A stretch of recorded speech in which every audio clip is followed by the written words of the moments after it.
Joining me here on set, our very own Christina Partsinevelos. Also here, Kingsview Asset Management CIO and Fox Business contributor Scott Martin. Good to see you both.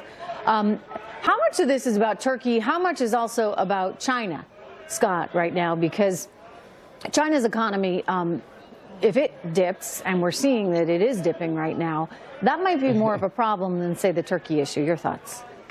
Yeah, I agree. Their market's been dipping for some time now, Trish. And frankly, you know, if you haven't been paying attention, I mean, China's been kind of falling apart for the last few months. I mean, look at some of the action their central bank has taken to try to stimulate things. Even this is amidst about, 7% or so growth. So it just goes to show you there may be some underlying worries in obviously one of the fastest growing economies in the world. So that's a concern. But I think it is Turkey. I think Turkey, though, tends to be just an excuse, Trish, because if you look again behind the scenes, you've got maybe some doubt about the midterm elections, about the House flipping over, and the dollar strength, too. 50% or so of S&P earnings, my friends, come from overseas. Those get repatriated back into dollars. That hurts earnings.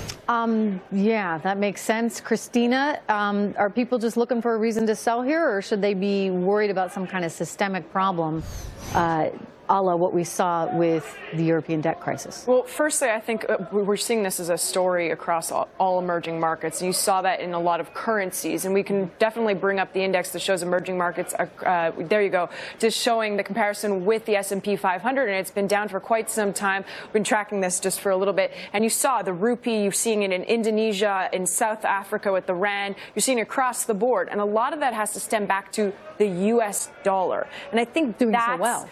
Exactly, doing so well, and like Nicole just mentioned right before, the gold going down. And when gold goes down, the investors think that the Fed is going to be more hawkish and therefore strengthen the dollar even more, which is why they're not buying gold. And so I think that that's a big topic we should consider, is the dollar getting so much higher. That's going to make exports more difficult to sell outside of the United States and could hurt a lot of companies. Let's talk about how much it could actually hurt. My good friend Larry Kudlow, who's now in the administration, he used to pound the pavement for that strong dollar all the time. He didn't care. He just wanted a strong U.S. dollar. But as Christina rightly points out, the stronger the U.S. dollar is, well, the tougher it is for us to sell things overseas.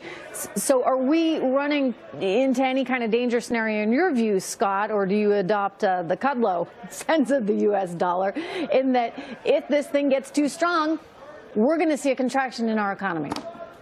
Yeah, it harkens up thoughts of King Dollar, back in the day. And I'm not so much a strong dollar person, Trish, other than more of a stable dollar person, where I think, as K-Parts pointed out, questions about the Fed are maybe, resolving themselves a little bit. I mean, because I still think, guys, this is a Fed that is going to still be accommodative. She's right about the reaction in gold, as we've seen over the last several months. It has not been a safe haven, anything but, frankly, because the Fed is raising interest rates. But they've been, kind of, I guess, secretly dovish, in my opinion, in some of their commentary. They always are.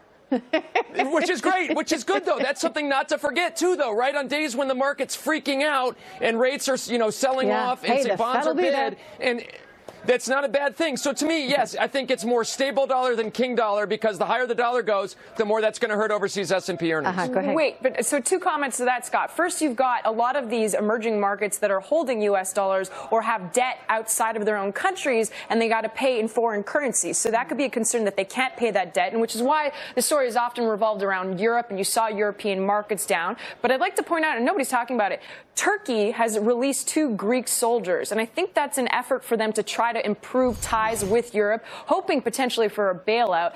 And I'm forgetting my second point, but it'll come to me just about the U.S. dollar. They need us, and we are clearly indicating we're not going to give them any kind of relief, given that the pastor is still being held captive there. Let me ask you this, though, Christina.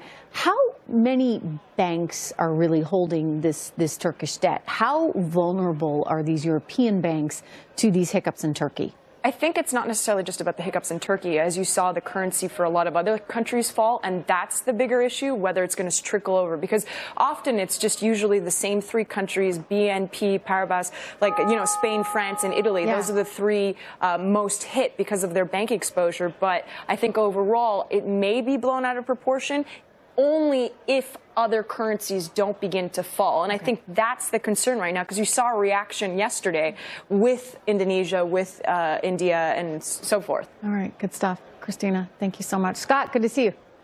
All right, we're going to have you more guys. analysis on this sell-off throughout the hour, everyone.